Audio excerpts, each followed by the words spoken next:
এক UP chairman ও তার স্ত্রীর বিরুদ্ধে প্রায় 15,000 কোটি টাকার অস্বাভাবিক লেনদেনের তথ্য পাওয়া গেছে।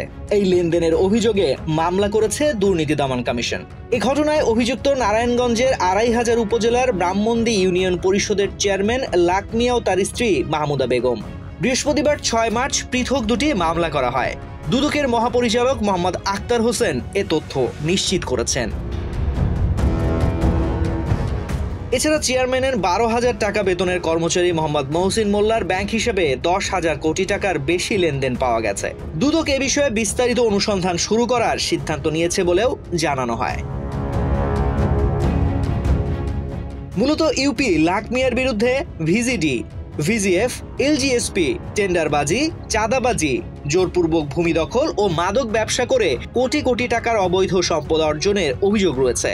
তার নামে থাকা 265.61 বিঘা জমি আদালতের মাধ্যমে ক্রয় করা হয়েছে, যার দালিলিক মূল্য 75,52,60,800 টাকা।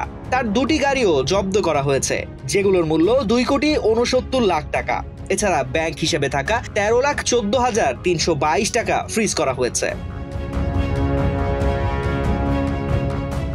দুদক জানায় 1990-91 করবর্ষ থেকে 2023-24 করবর্ষ পর্যন্ত হিসাব অনুযায়ী দুর্নীতি দমন কমিশনের অনুসন্ধানে চেয়ারম্যান লাক মিয়ার এসব চাঞ্চল্যকর তথ্য উঠে এসেছে। আর 2007-08 করবর্ষ থেকে 2023-24 করবর্ষ পর্যন্ত হিসাব অনুযায়ী তার স্ত্রী মাহমুদা বেগমের তথ্য তুলে ধরা হয়েছে। তাদের বিরুদ্ধে দুর্নীতি দমন কমিশন আইন, দুর্নীতি প্রতিরোধ আইন ও মানি লন্ডারিং আইনে পৃথক মামলা করা হয়েছে।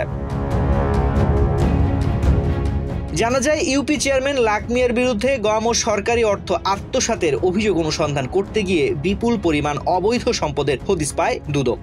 এরই মধ্যে 450 বিঘার ওপর জমির সন্ধান পাওয়া গেছে। এর মধ্যে রাজধানীর বাড্ডা, খিলক্ষেতে একাধিক বাড়ি, ফ্ল্যাট ও প্রায় 150 কাঠা জমির সন্ধান পায়। বিভিন্ন ব্যাংকের মাধ্যমে হাজার হাজার কোটি টাকার লেনদেনের তথ্য পেয়েছে দুদক। এক্ষেত্রে অর্থ হস্তান্তর, রূপান্তর ও স্থানান্তরের মাধ্যমে মানি লন্ডারিং এর অপরাধ করেছে লাক মিয়া। তাই লাক মিয়া ও তার স্ত্রী মাহমুদা বেগম, সন্তান মিনজু আক্তার ও হাফসা আক্তারের বিরুদ্ধে বিদেশ যাত্রায় নিষেধাজ্ঞা চেয়ে আবেদন করে দুদক।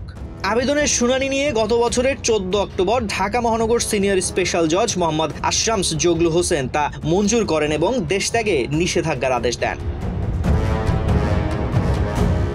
দুদক কর্মকর্তারা বলছেন, এর আগে 5 আগস্ট গণ অভ্যুত্থানের পর লাক মিয়ার অবৈধ সম্পদের অনুসন্ধান শুরু করে দুদক। 27 আগস্ট তাকে জিজ্ঞাসাবাদের জন্য চিঠি দেওয়া হয়। প্রথম দফায় তিনি চিঠি রিসিভ করেও দুদকের ডাকে সাড়া দেননি। এরপর আরও 2 দফায় তাকে জিজ্ঞাসাবাদের জন্য তলব করা হয়। গত 22 সেপ্টেম্বরও তিনি হাজির হননি, বরং প্রথম জিজ্ঞাসাবাদের নোটিশ পাওয়ার পরপরই তিনি বিভিন্ন ব্যাংকে গচ্ছিত থাকা কোটি কোটি টাকা উত্তোলন করেন। এর প্রমাণ দুদকের অনুসন্ধান টিমের হাতে রয়েছে।